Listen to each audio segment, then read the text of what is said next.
Mesdames, Mesdemoiselles, Messieurs, chers amis auditeurs de la web radio www.rdjumboa.com, bienvenue à cette nouvelle émission Air du Toit. Aujourd'hui, nous recevons d'ailleurs, n'est-ce pas, dans notre studio, le jeune et talentueux footballeur malien, monsieur Koulibaly Nyerinyeri, n'est-ce pas, qui est avec nous dans ce studio. Bonjour Koulibaly Nyerinyeri. Bonjour. Alors, M. Koulibaly Nyerinyeri, vous êtes un jeune footballeur, malien bien sûr, vivant au Maroc. Oui. Alors, est-ce que vous pouvez nous dire, comme ça, d'où vous vient, d'abord, premièrement, cette passion pour le football? On sait que le football est roi en Afrique, mais ce n'est pas tout le monde qui a quand même cette passion. Vous, aujourd'hui, vous êtes un passionné du football. D'où vous vient cette passion-là? Bon, c'est pas facile. Je suis né à Abidjan.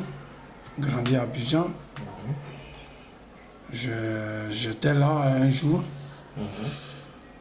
À ce moment, j'avais à peu près 10 ans, 15 ans. Donc, je suis arrivé à l'âge de 15 ans. Oui. On jouait le foot un jour au quartier. Bon, j'ai un vieux don m'a approché. Il m'a dit, mon fils, tu peux faire une carrière dans le football. Je suis dans l'ambition. Si tu veux devenir quelqu'un demain, à travers de ça aussi, bon, je me suis inspiré. Puis j'ai vu maintenant qu'avec le football, je peux arriver un jour. Donc je me suis donné cette passion. Alors, le monsieur qui vous a comme ça interpellé, c'était un footballeur ou c'est juste un spectateur qui a vu en vous un certain talent? C'était un spectateur, c'était pas un footballeur. Oui. C'était un spectateur. C'était pas un footballeur. Parce que souvent les soirs à Abidjan, comme souvent nous disons, on s'en va jouer le Maracana. Oui. Donc à travers ça, bon, il m'a vu, bon. Il m'a dit bon, que je peux arriver. Donc je me suis dit que je vais essayer de voir. Donc je dans sa façon de ça aujourd'hui. Alors, est-ce que dans ce qui voudrait dire que c'est après que ce monsieur vous ait mis cette puce à l'oreille que vous avez décidé comme ça de devenir un footballeur, c'est bien ça? Oui, je peux dire que c'est à cause de lui aujourd'hui, j'ai décidé d'être un Vous le footballeur. reconnaissez toujours? Vous reconnaissez le monsieur toujours? Bon, aujourd'hui il ne vit plus. Ah, ok. Il ne vit plus, il n'est plus là, il n'est plus dans ce monde. Je veux que son âme repose en paix. Il n'est plus dans ce monde, franchement dit. Mais je vais faire ce honneur à lui. Je vais me battre pour arriver jusqu'au bout. Jusqu'au bout. Voilà. Alors justement, en parlant d'aller jusqu'au bout, quel bilan est-ce que vous faites aujourd'hui par rapport à, depuis le moment où le monsieur vous a parlé de football jusqu'à aujourd'hui, quel bilan tirez-vous, n'est-ce pas, de ce sport que vous aimez tant? Quand depuis le monsieur m'a parlé de football, j'ai vu que le football c'est un truc, ça ressemble beaucoup. Ça peut envoyer de la solidarité, ça envoie beaucoup de choses entre les personnes. Tu peux être malien, camerounais, ivoirien, marocain, tu vois, vous vous retrouvez dans le même club, vous partagez la même passion. Tu vois, c'est le football qui fait ça, ça envoie beaucoup d'amour.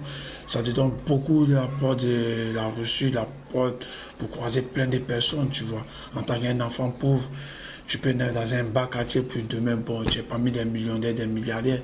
Sur le football, seulement qui peut faire ça. Donc, c'est pour ça que j'ai beaucoup aimé le football encore. Alors, est-ce qu'au jour d'aujourd'hui, vous avez déjà, par exemple, intégré des clubs ou des choses comme ça, joué dans les premières divisions, les deuxièmes divisions, dans des pays, ou même en Côte d'Ivoire où vous êtes né? Est-ce que...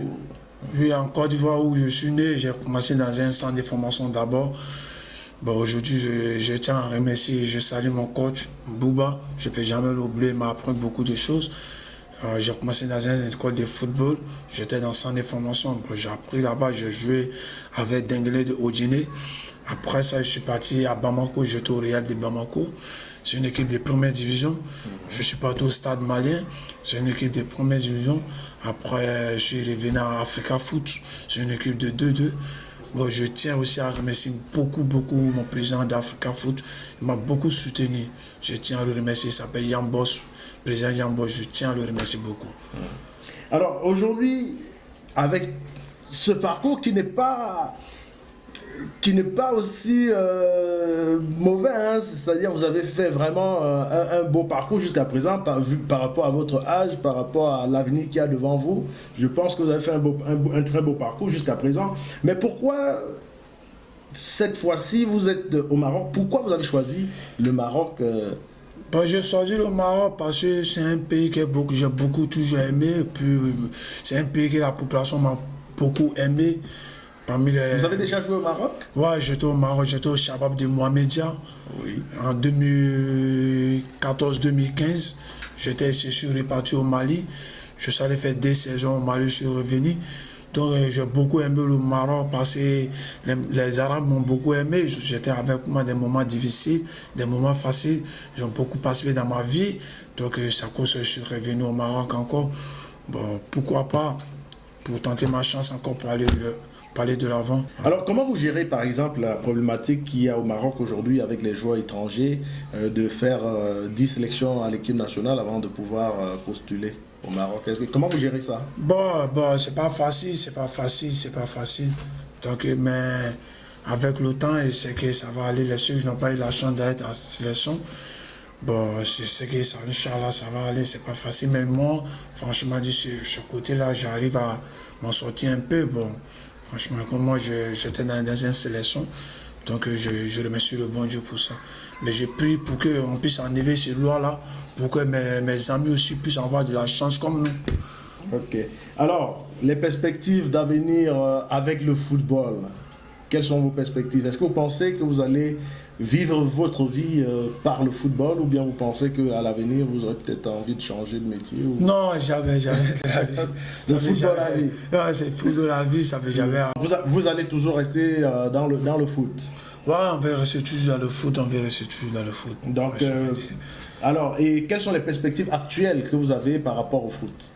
Ma perspective actuelle par rapport au foot, c'est pour devenir quelqu'un de demain. Vous avez des idoles, vous avez des personnes à qui vous aimeriez ressembler plus tard? Ouais. Vous pouvez en citer quelques-uns?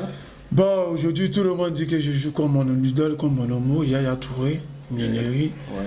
Lui, c'était un grand joueur, il était 4 fois Ballon d'Or. Donc, je copie un peu sur lui, je rêve à devenir comme lui. Mais je vais le dépasser parce que lui, il était le grand frère. Moi, je suis le petit frère, donc je vais devenir plus que lui. Donc moi, je vais arriver, je vais avoir 5 ballons d'Inch'Allah dans ma vie. Donc je dois travailler 2 fois plus pour atteindre mon objectif. Ouais. Voilà, alors, quel est le message que vous pouvez passer comme ça? Nous sommes arrivés pratiquement au terme de notre émission, mais quel est le message que vous pouvez passer comme ça aux autres jeunes qui, comme vous, rêvent également de devenir le futur Yaya Touré? Tout le monde qui veut devenir comme Yaya Touré, ils ont beaucoup à faire. Le seul message, je peux les transférer, je peux les donner aujourd'hui. Je peux leur dire qu'il n'aura se battre, n'aura travaillé. Seul le travail paye. Tu travailles, tu auras le fruit de ton bonheur. L'arbre de bonheur qu'on plante, c'est une seule personne qui va la planter, mais c'est plein de personnes qui mangent ce fruit. Donc si tu travailles, tu appartiens au quartier, mais quand tu ne travailles pas, tu appartiens à tes parents. Et tu comprends sur le travail seulement que tu dois payer.